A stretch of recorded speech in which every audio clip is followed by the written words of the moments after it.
Ladies and gentlemen, the webinar Developing an Enterprise Business with Your Partners will begin in just 5 minutes' time. So just 5 minutes to the start of the webinar.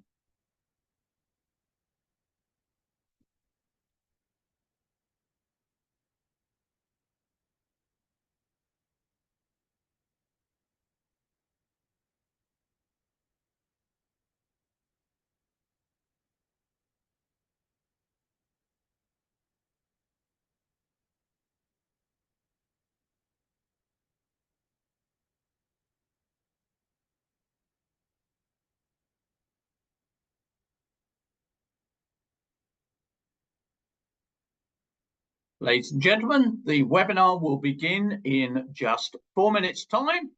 So Developing an Enterprise Business with Your Partners will commence in 4 minutes.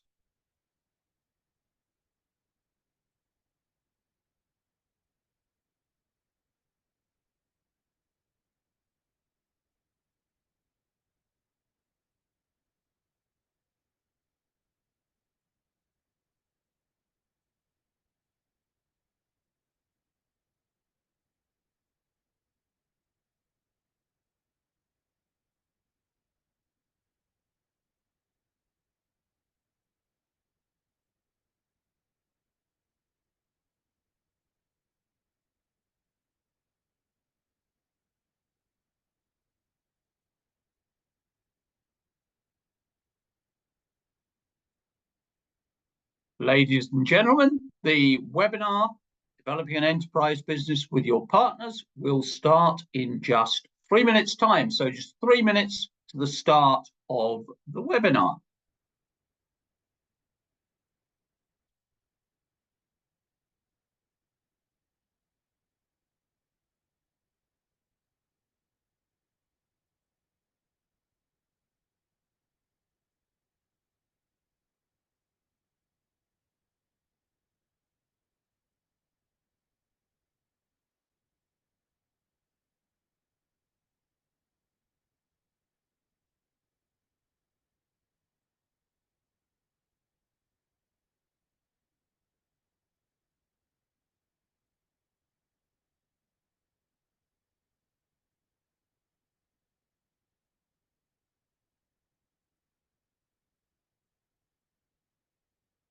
Ladies and gentlemen, the webinar, Developing an Enterprise Business with Your Partners, will commence in just 2 minutes' time. So just 2 minutes to the start of the webinar.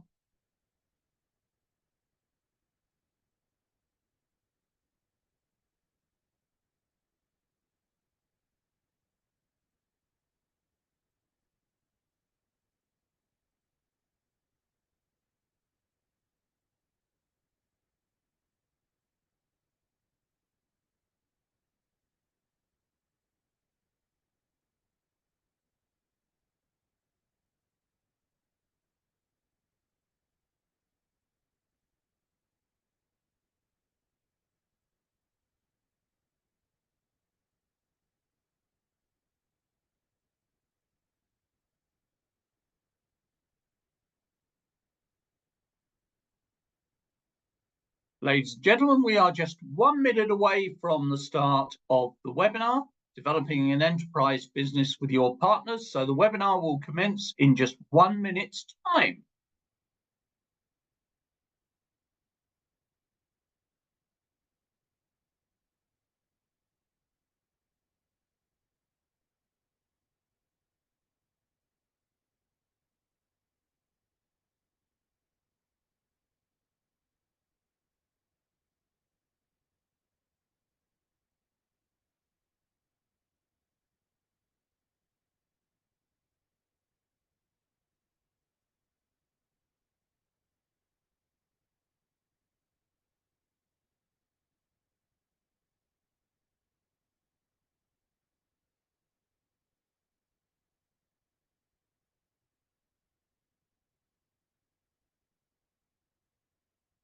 Ladies and gentlemen, welcome to the webinar.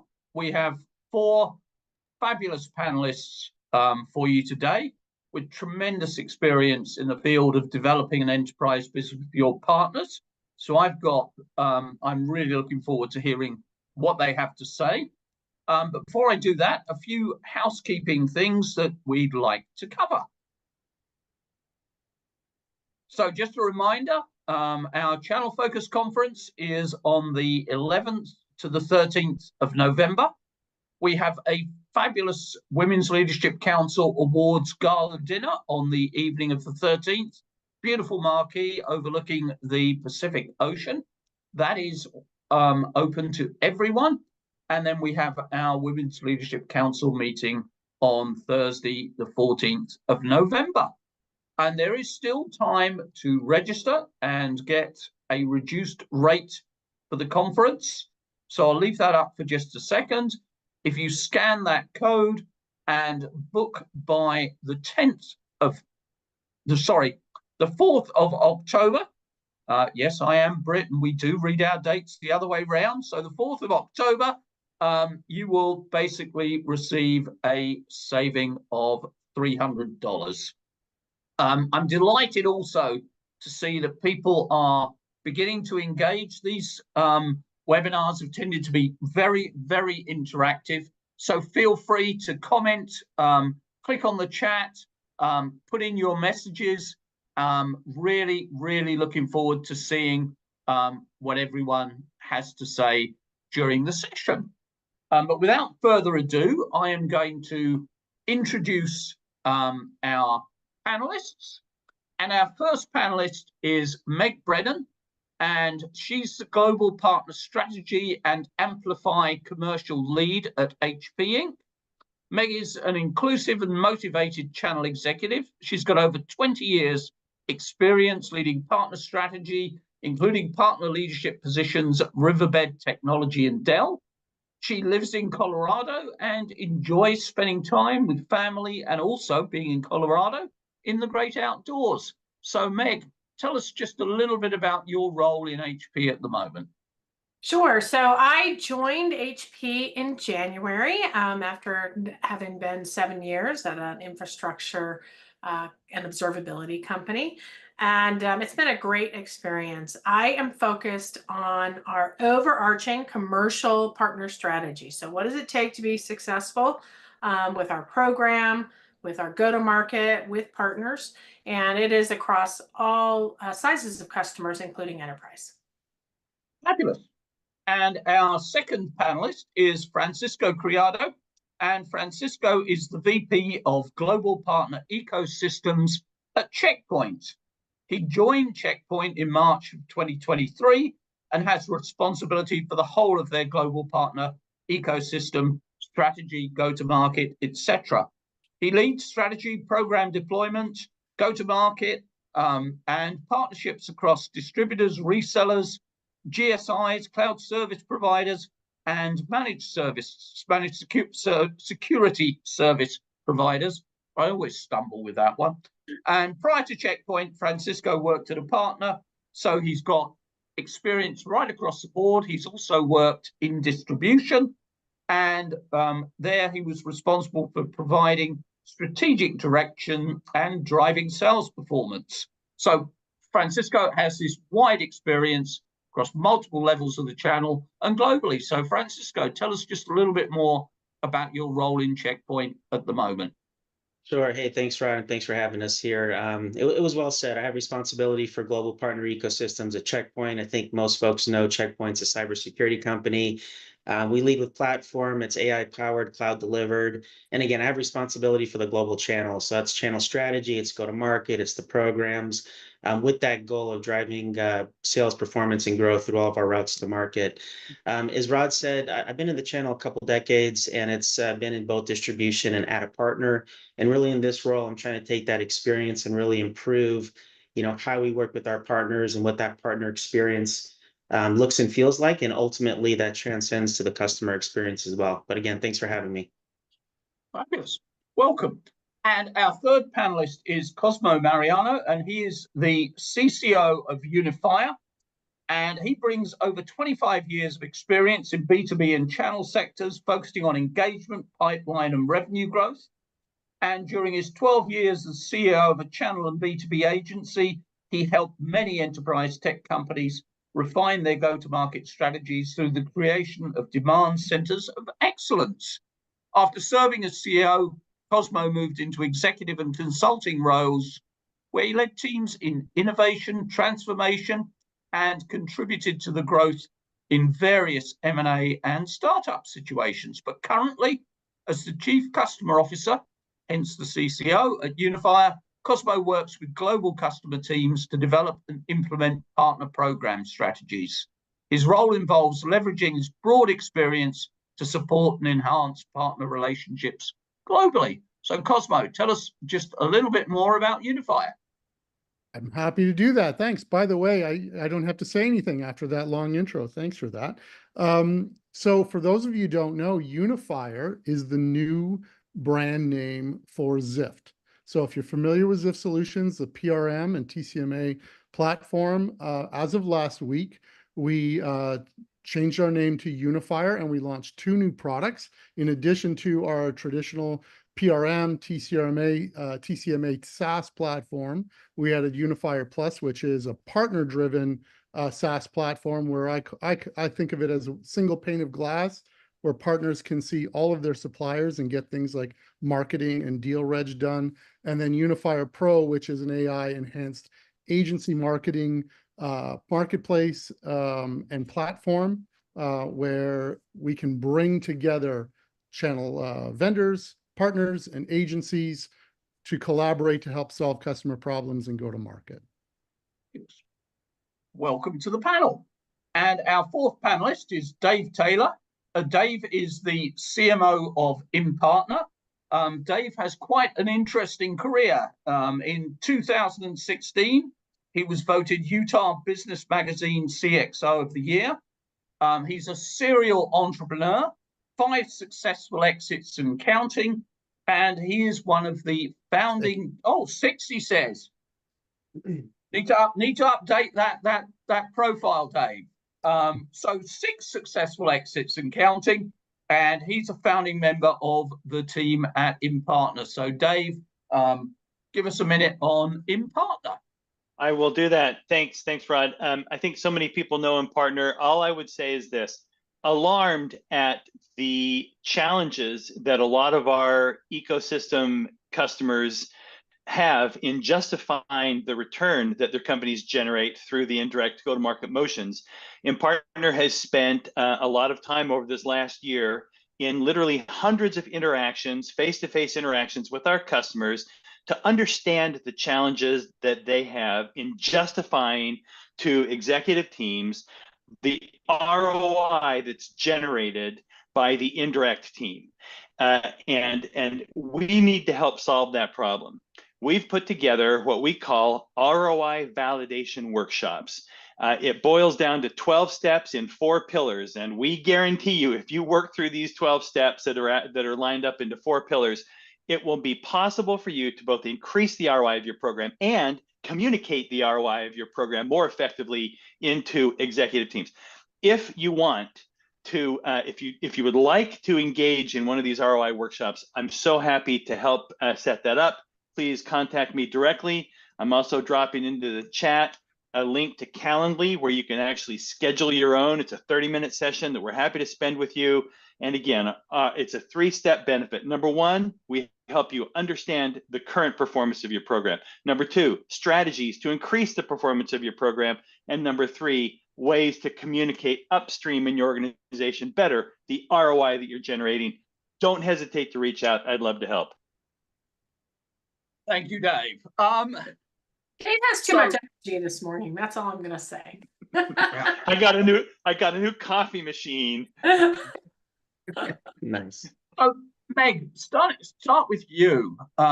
If you look at the HP enterprise customers, what are they looking for? How's that changed, and how has it changed in the way they're acquiring the new technologies that they're looking for?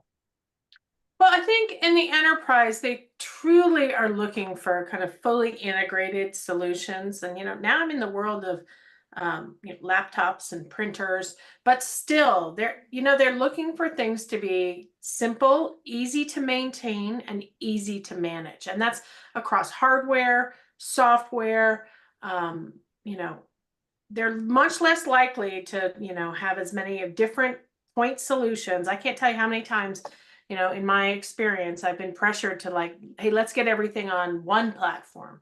Let's get everything together, right? For efficiency in purchasing. And by the way, that also includes marketplaces and spend there. So we might talk about that. But I would say they're looking for kind of simple, single solutions that meet their needs. Okay. And Francisco, you're in the security space. What are your enterprise customers looking for? How's that changed? And are there any changes in the way they're acquiring that technology? Yeah, you know, in the security space, I think we're kind of lucky. I always feel like I'm blessed that I work in technology, period. And then cybersecurity is top of mind. You look at a lot of the geopolitical volatility, it creates risk and opportunities, but it just reinforces how important our role is in the partner ecosystem as we're delivering these security postures. We've really found as we have these conversations with these C-levels, really security priorities have become business priorities. And as they're looking at this, you know, I think the pendulum kind of swings back and forth sometimes. There's a lot of enterprise customers that want those point solutions. They're looking at the analysts and what's in the upper right quadrant. And we've seen it swing back a little bit where they've looked at OpEx, they looked at cost to manage, complexity. So they're looking at a lot more consolidation, which leads in with a lot of us as vendors that are leading with platform. In addition to that, though, well, I guess a couple of things too. Those enterprise customers, they expect that enterprise grade type solution, right? So we work with our PM teams to ensure that we have that functionality before we ever position it to these enterprise accounts. And then the last couple of things I'll say as far as like how, because I think the end you said, how are they consuming? I think they're looking for, they want the ability to have customization, but also flexibility in their pricing. So a lot of us are leading with these, you know, platform type agreements, ELAs. The other big piece that's become super relevant is working with the hyperscalers. So, you know, the last time I looked at the stat, and I'm not the expert, so don't quote me on this stuff, but it's like $350 billion of committed spend, you know, through AWS, Microsoft, and Google.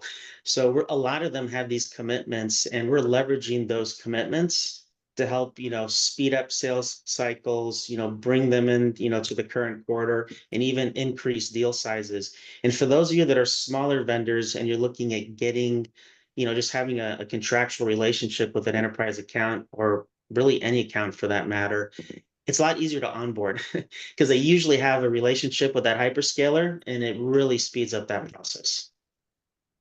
Excellent. And coming to you, Cosmo, you're dealing with many, many different clients.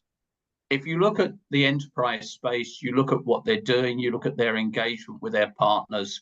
What are the key things that you're actually seeing, and what are the key changes you're seeing in the way that's happening?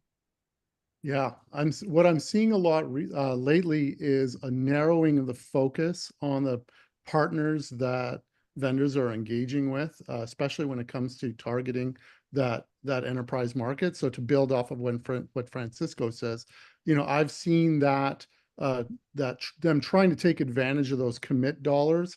So working much more closely, finding the right partners to work with that they can co-sell with or go to market with, build some very specific narrow solutions, commit the, you know, whatever dollars you need in your program around incentives, you know, the whole bit, align all of those pieces so that you're driving into that market with the right solution and trying to unlock those commit dollars.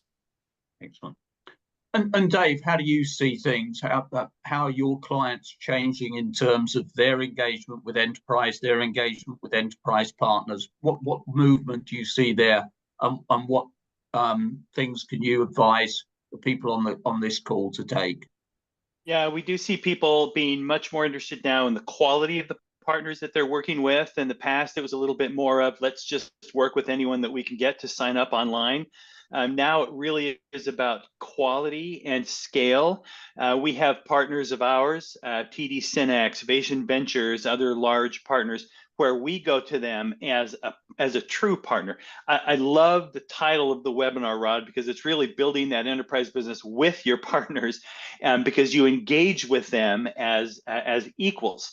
I think that's such a smart way to think about this. I think too many times companies tend to view their ecosystem, the partner players in their ecosystem, as trees, and they just need to keep shaking that tree, and more fruit will fall from the tree, rather than spending the time to plant more trees together. And I think that's a really smart way to view that, as you're building a business together that's mutually beneficial and mutually successful for both sides. Very, very powerful. Excellent. And Francisco, I want to bring you in, because one of the things that is becoming more and more important in the enterprise space is the hyperscalers, the unspent commit. Can you explain to the audience exactly what that means and how you at Checkpoint are taking advantage of that? Yeah, I touched on it before, but even at Checkpoint, I think many of our customers, we even have committed spends with the hyperscalers, right? So you get better discounting, you get better benefits when you make these commitments. It's multi-year. There's different flavors. There's the MAC agreement, the EDPs, but essentially a company is making a commit to spend, and they need to spend that money within a allotted amount of time. Now, a lot of this is based on assumptions.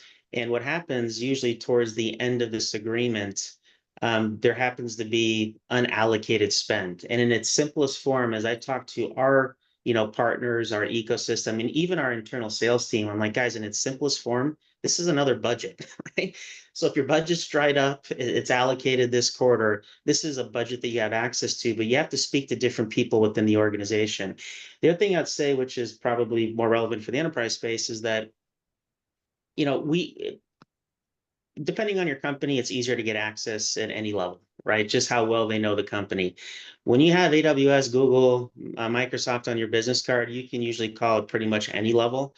So when you look at the co-sell, how you team together and market, there's a ton that can be done. And then in addition to that, as you're looking at this committed spend, they've really embraced the channel. I think a lot of folks previously thought they're going to be disintermediated, but you look at the programs that they've put forward through things like private offer that we probably don't have a lot of time to get into detail today.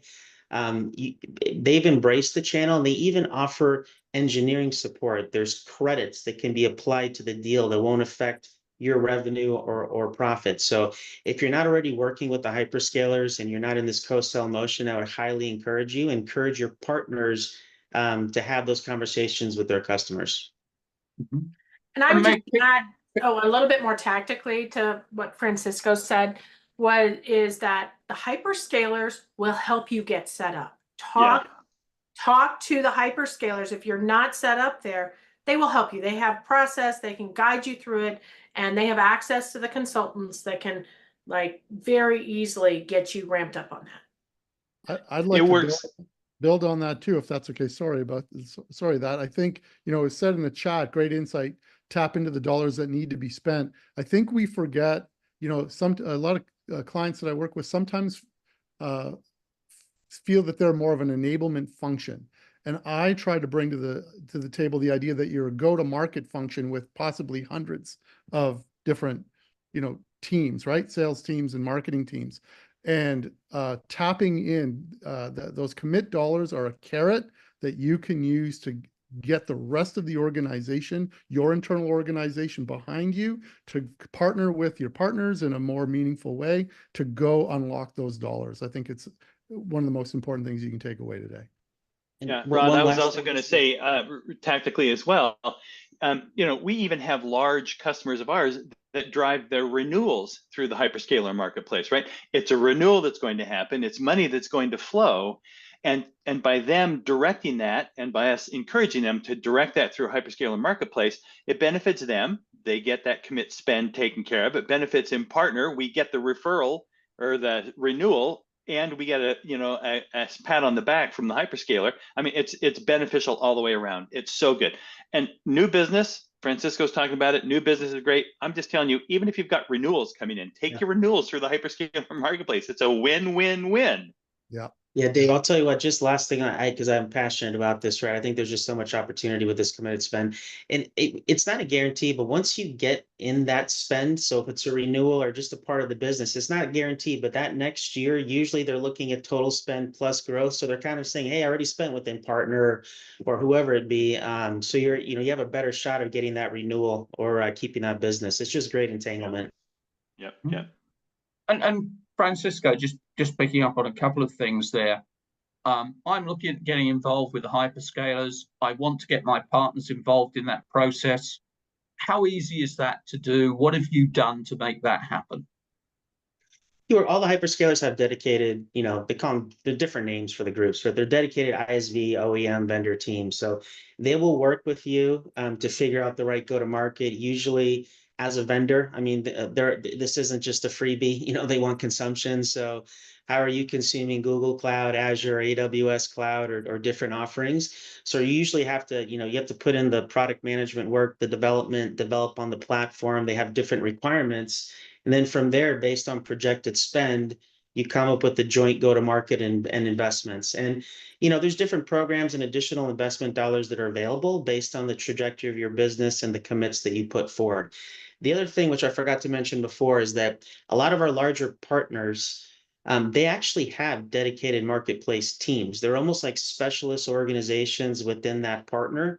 They work with the different groups to go after this committed spend and work through the marketplace. So again, if you're not talking to your larger partners, I won't name drop because I'll forget a few and then other partners will get mad at me. But most of our large partners have these dedicated businesses within their own go-to-market.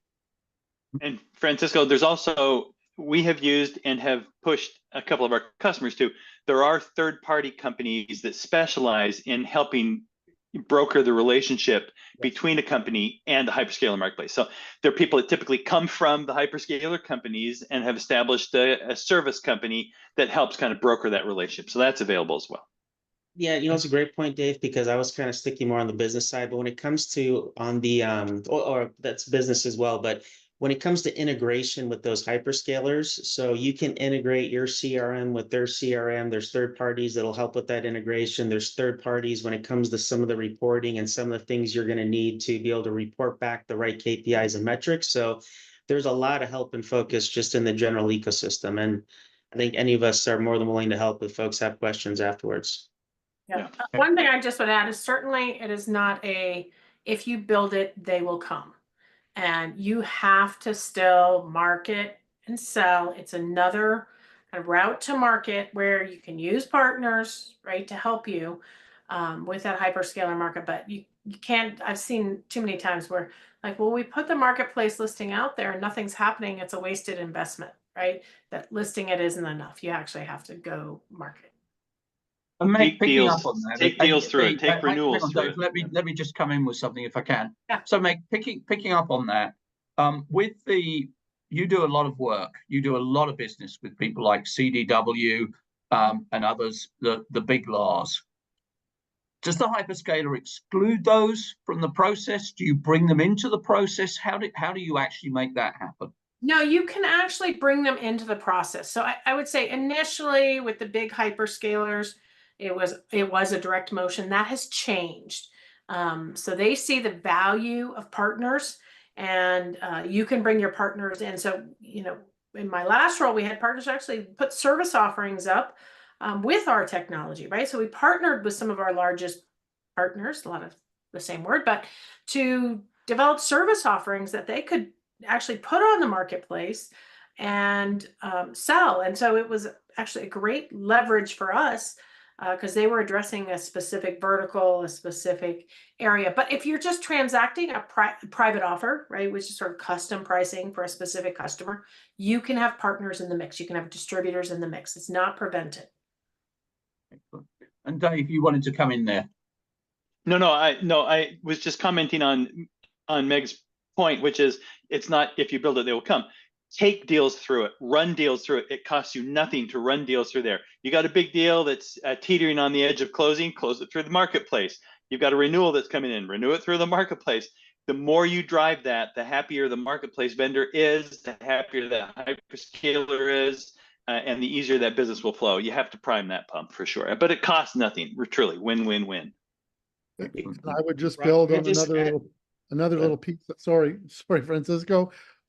Just to build on what Meg said, the more you can get your partners, working with your partners to go through that motion, the better, because while you're running your program, they're going to be back in their businesses figuring out creative ways, offers, and motions that they can make through your account. And if you can get them sending offers and clearing it through your account, it's a win for everybody. So Yeah. get them engaged in your marketplace connection. Francisco, you were coming in there. Yeah, just also something to think about as you're talking to your partners about this. There is a business conversation, an additional one where, especially if they're public and they're looking at market share and growth, there's a trade-off going through the marketplace because it's fee-based, right? Now, a lot of partners like it because they can net treat it. It's 100% profit, but there is a little bit of a give to get that I would encourage you to have that conversation proactively to get any resistance just off the table. And then to build on what Meg said, we can go through Disty now with some of the programs. Most of them we can extend to partners. It depends, where you are globally. But I would encourage you as a vendor or as an ISV or an OEM, come up with your own program where there's gaps, because you don't want the partners to feel like they're being disintermediated. And if you're working on a deal shoulder to shoulder, there's creative things you can do to compensate those partners while those programs are catching up around the world. Okay. One quick comment, Francisco, while I got you on, just someone's asking, what is a hyperscaler? So do you want to give us just a 1 minute description of what a hyperscaler is?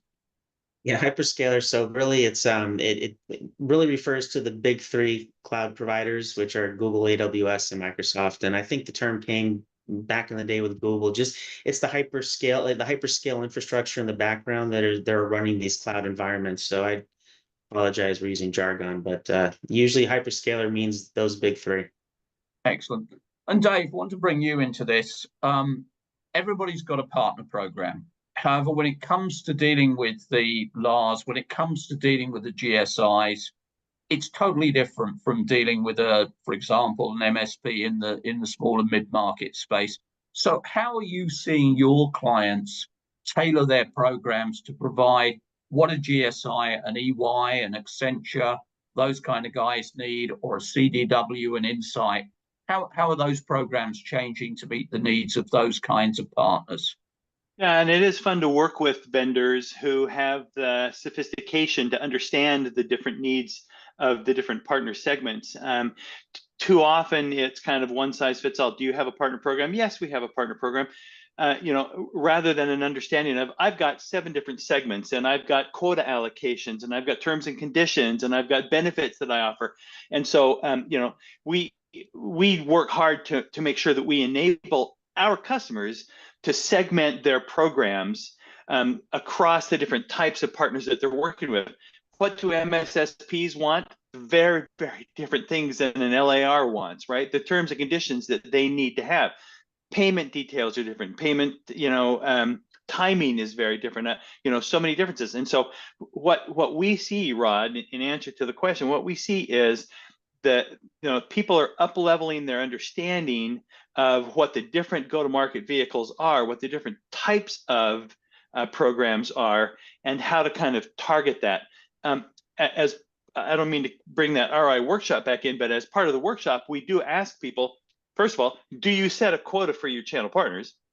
Number 2, if you do you set it by partner segment? In other words, do you quota your MSPs different than you quota a GSI, et cetera?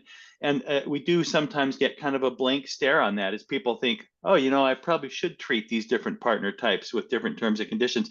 And so that's really what we do, is we try and help them understand, here are the segments that you're dealing with. Here's what you need to offer them. Here's how to enable those different types of partners.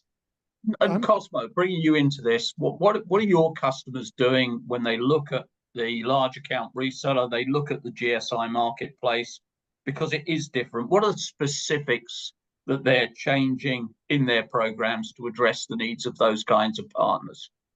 It's an interesting question. Let me first, because I had in my mind I was going to build off of what Dave was talking about.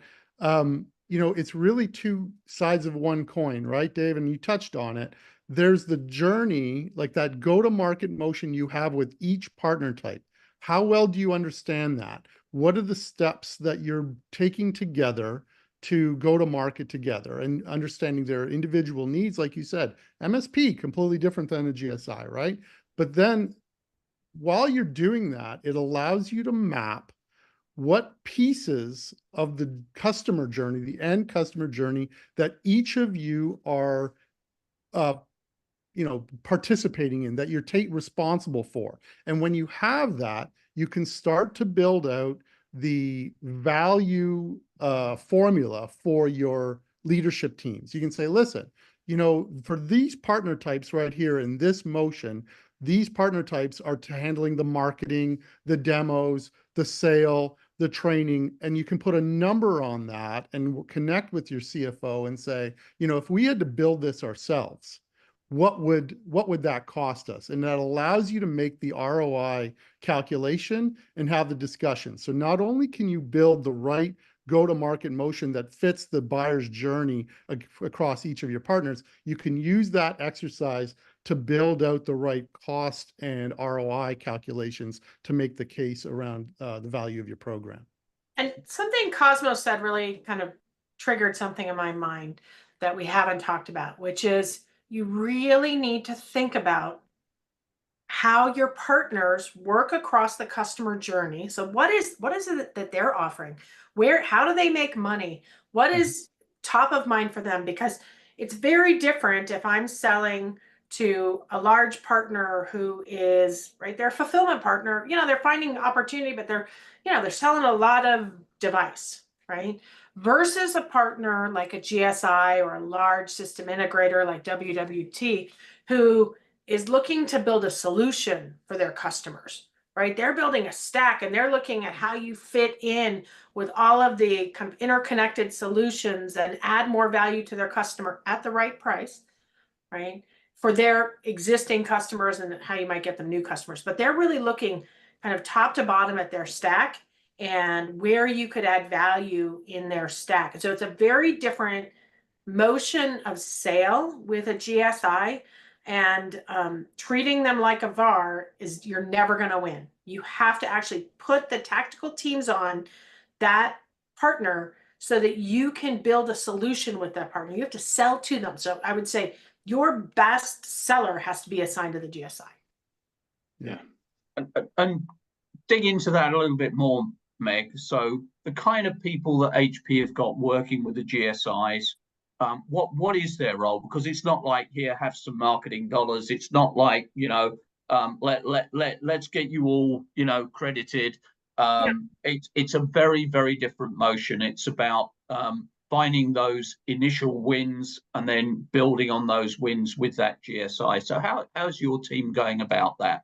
I would say it's much more similar to when you're selling to a large, complex customer, the kind of team you have to put on that to sell to a GSI. So because you have to have the technical kind of architects that can help them build a solution, you have to have a really good seller that says, here's how we could fit in what you're offering and add more value to your customers.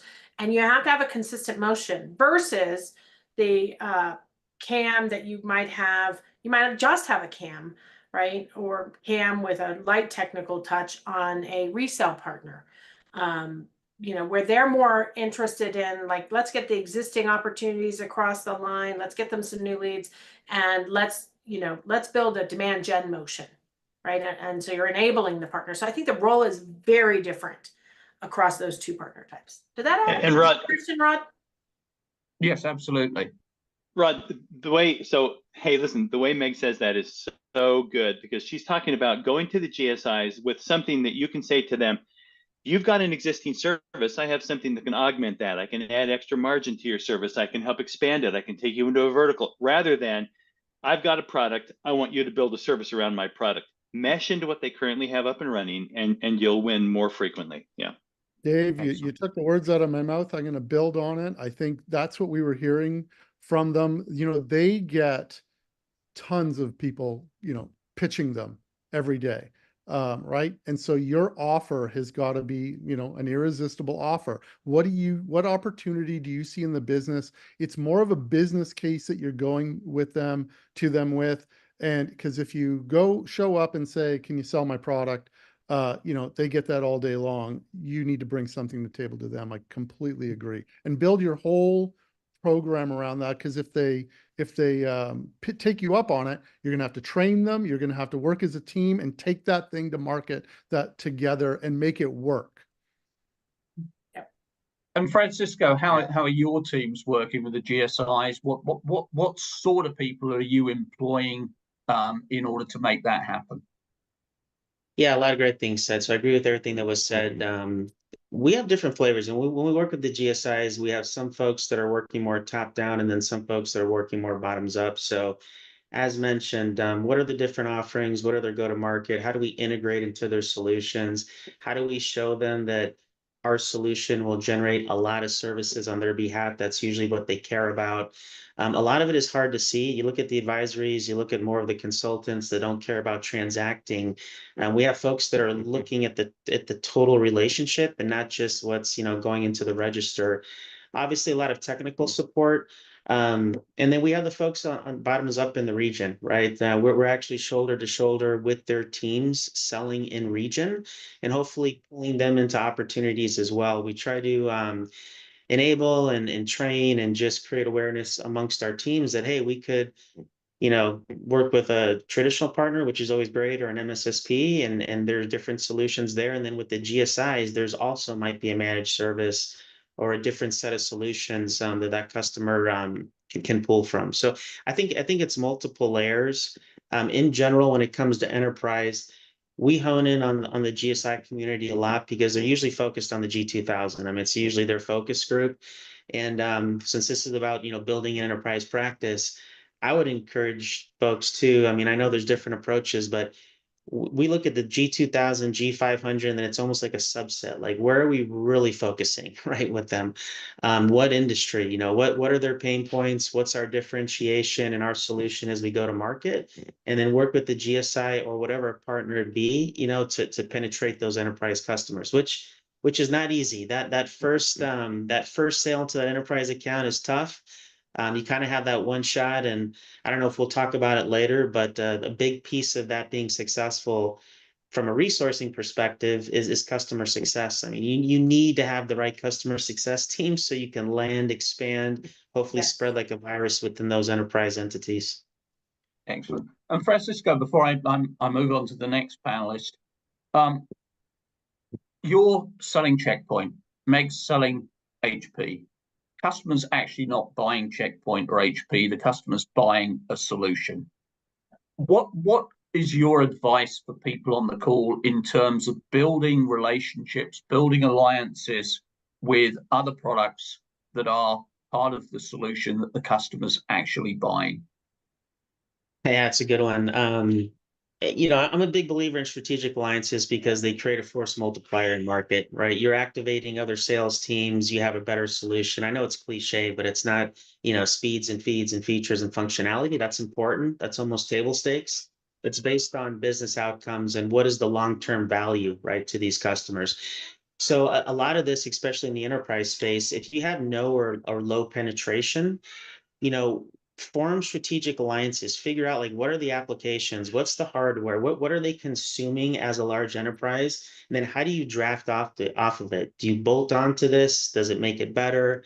Whatever that value is. And I, you know, and just even backing up a little bit, going back to being really intentional, um, you account profiling is so important in the enterprise space as you work with your partners, right? Just knowing that enterprise inside and out. Again, knowing the industry, the pain points. Don't generalize, because even the same industry, there's multiple pain points.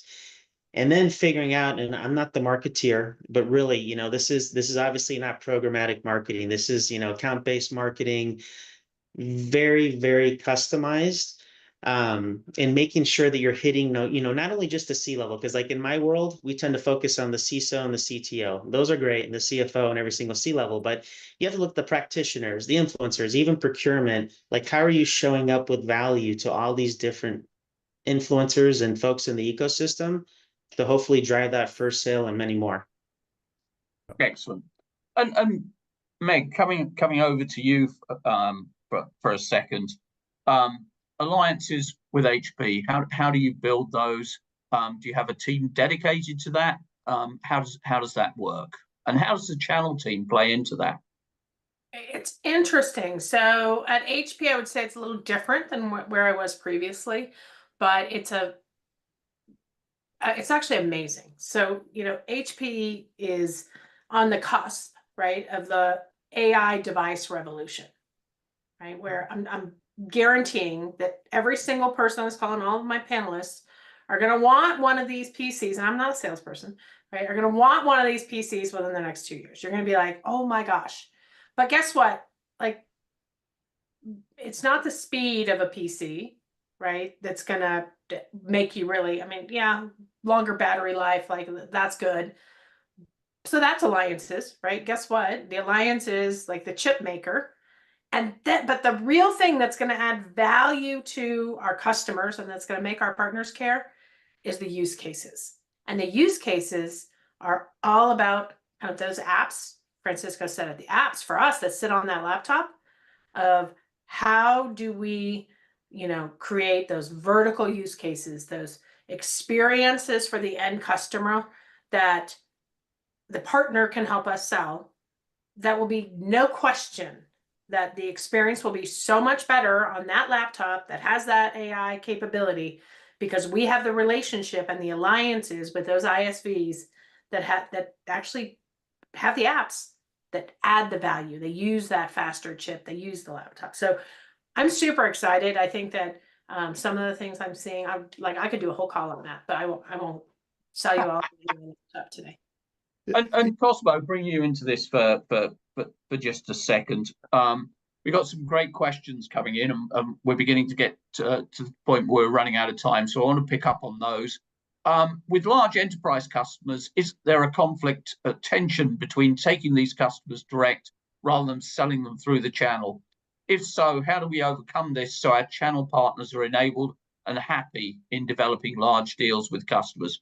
The perennial, and it's still there, channel conflict issue. How are your clients dealing with that?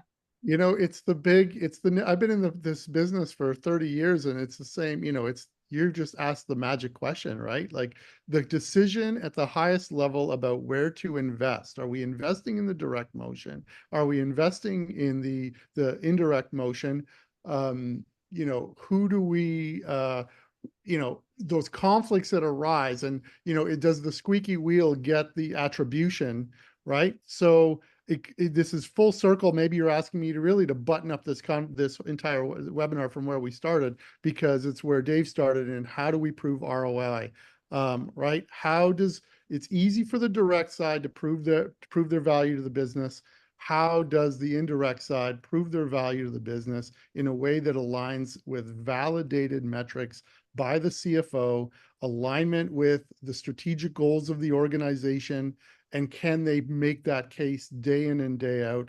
And, if you can do that, then you're going to be forced to go through the alignment issues around, those decisions around whether you go direct or not. And if you value your channel, I think and you have the numbers, you're going to see that the channel is going to be more profitable for you. We see it in every report, right? The channel, the higher margins, easier deals, right? But you're going to have to go through the exercise, get the proof, and get the powers that be to stand by you when you want to make those decisions. And Francisco, any guidance from you in terms of channel conflict? How do you deal with it? How do you make sure the partner gets the appropriate credit? How does that work? Yes, I'll tell you, being the channel guy at Checkpoint, I'm a little bit spoiled because we're channel first and we're 100% channel. So we don't necessarily run into conflict where we're ever going to take something direct. But Cosmo, back to what you said, it's where are we making investment and how do you actually show the ROI on where you're putting your time and treasure within the organization? So we have certain metrics that we look at, but I would just say in general, actually, Dave, you mentioned TD Synnex earlier. I'll just give distribution a plug in general. I think it's really interesting where they sit. And as you're trying to develop an enterprise practice and penetrate these accounts, The distributors have a lot of information because we usually look at it like vendor, distie, partner, customer. If you flip it upside down, they have all this information of all these customers, who they're buying from, what type of solutions. So where you have no or low penetration, there's so much value that a partner can bring. And of course, they're not going to unseat a great relationship with another vendor. But if they, like in my case, if they're a great checkpoint partner, they have a lot of skills and competency, maybe they're selling a bunch of, Megan's, HP laptops into the account. So they have a great relationship, but they're not selling our network security or our cloud security endpoint. So then you can have a conversation. How do you go into this together? I think those are really great constructive conversations. And the last thing I'll just say is that I think sometimes, and I've seen it on the other side, some vendors, they almost underappreciate the value that this partner ecosystem brings and the relationships that they have that could be decades old and long, right? The amount of influence they have, like within these large customers, like don't ever underestimate it. But yeah, I think we're always going to have that healthy tension in these types of enterprise relationships. But I'll pass it on to someone else and give their input. But again, I'll leave it with you need to have segmentation, right? Within these, enterprise, mid-market, SMB, what's programmatic versus being very, high touch and specialized. And then you match your resources with the channel to get the best benefit and the bang for your buck, Cosmo, back to what you said. Yeah. I just would like to add, Rod, if there's time, that the reality is you cannot be naughty, right? You cannot let your company be naughty. Right. You have got to have such clear rules of engagement that if a partner brings you a new opportunity that you didn't know about, a new customer you didn't have, right, that you will never take that direct without compensating the partner fairly for it, because they invest a lot to do that. And as soon as you burn them, you're not going to get them back for years, right? You're not going to get them back for years. So make sure your rules of engagement are clearly documented. And I'll tell you, I mean, I've seen it where it's basically a fireable offense to, take something that was an approved deal reg and take it direct, right? Don't allow absolutely any bad behavior.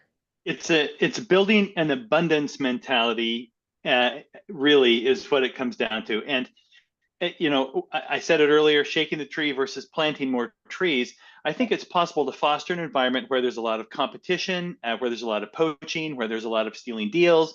And I think it's also possible through very pragmatic things, comp neutrality, double paying on, and it's an investment that it takes. You have to invest with real dollars, and even if a partner only contributes to the close of a deal, there should be some compensation and recognition of that.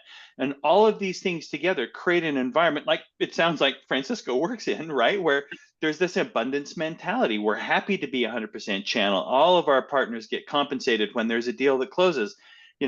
So there's so much that you can do as a company to create that mentality of when you win, I win. Excellent. And Cosmo, a question right up your alley. Partners often expect you, the vendors, to provide leads to them. What are the most effective ways you find to encourage partners to hunt enterprise customers for you? Oh, we've talked all around it today. I mean, you've got to, it's not, Meg said it, it's not the build it, or I think it was you, Meg, not the build it, they will come mentality, right?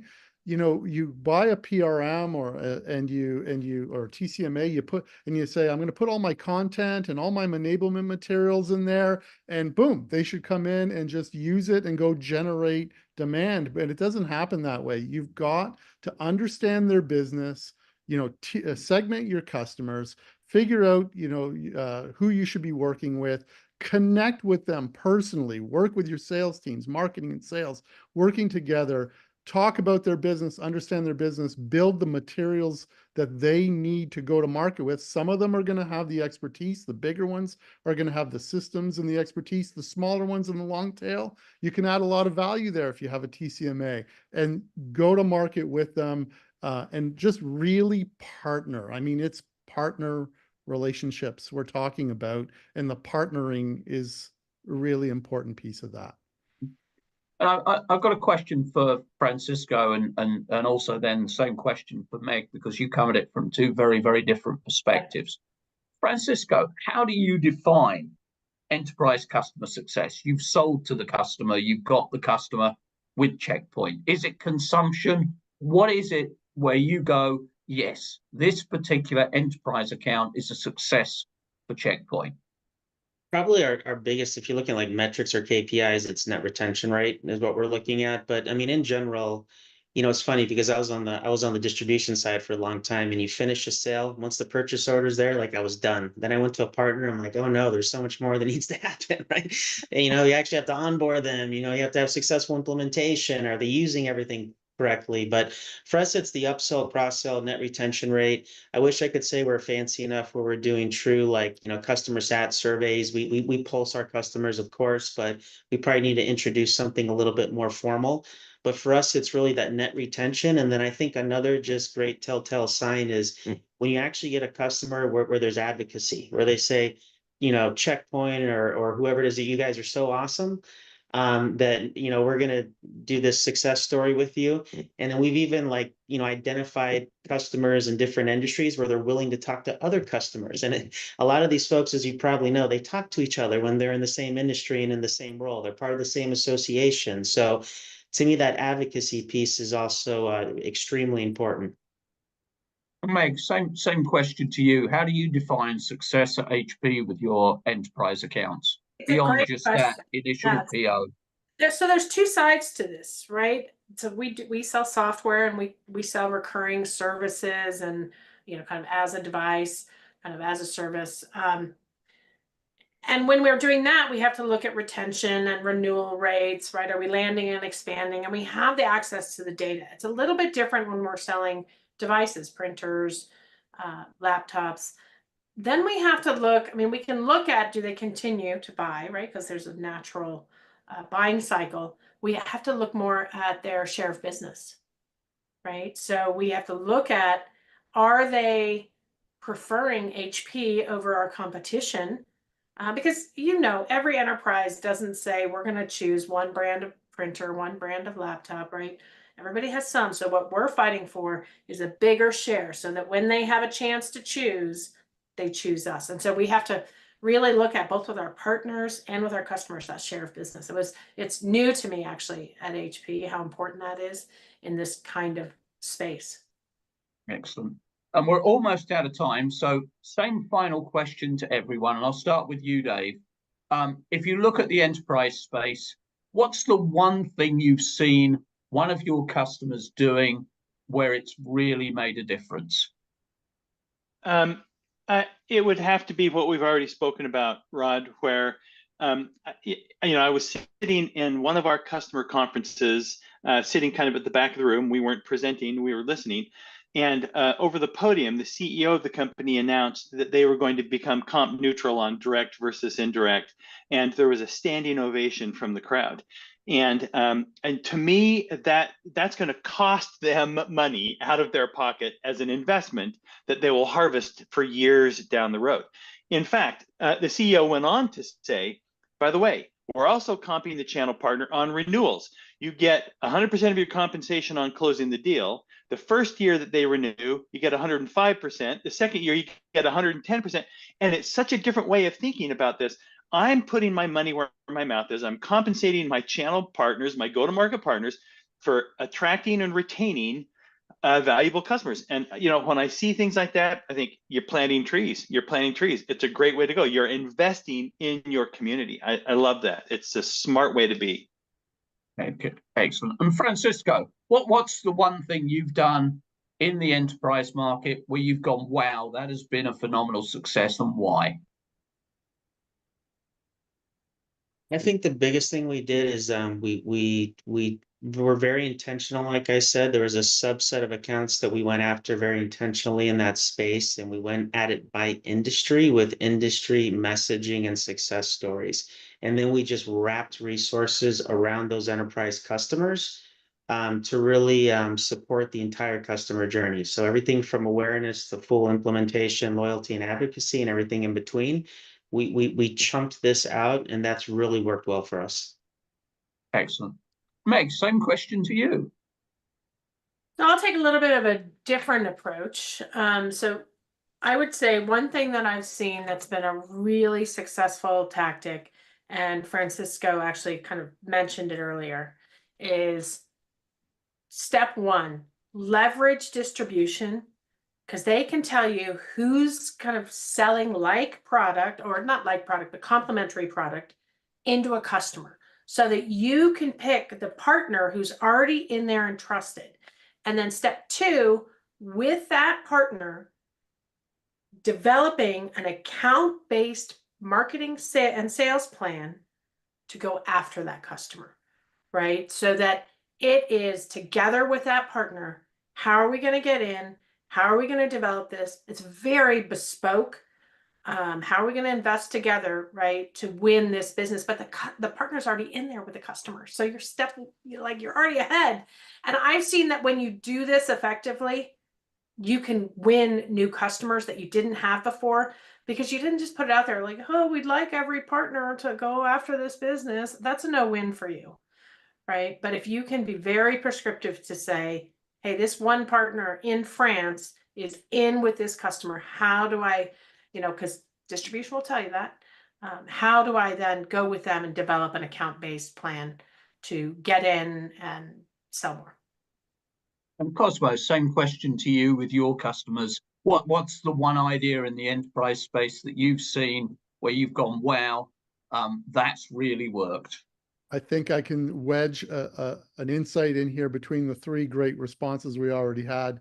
Meg presented I would argue, the switching strategy, right? The displacement approach. I'm going to take it from the innovation side, where if you're going to go out, you can go after the existing scenario and try to replace someone. If you're trying to innovate, it goes back to this whole idea that the world and the market is fragmenting.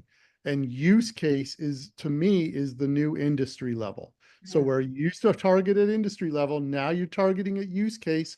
And that should be, you should be talking to as many different partners, gathering as much information as you can, find your opportunities, and build those use cases to go in and take that piece of territory before someone else does, and align all your incentives and your go-to-market motions to go win that business.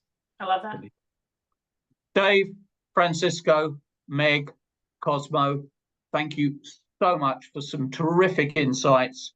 And as we close the session, a huge thank you to you guys. And please, there will be a survey coming up as everyone leaves. Please, please, please do take 2 or 3 minutes to complete that survey. We pay an enormous amount of attention to what you have to say. But once again, Dave, Francisco, Meg, Cosmo, thank you so very much indeed. Thanks, Rod. Thanks, everyone.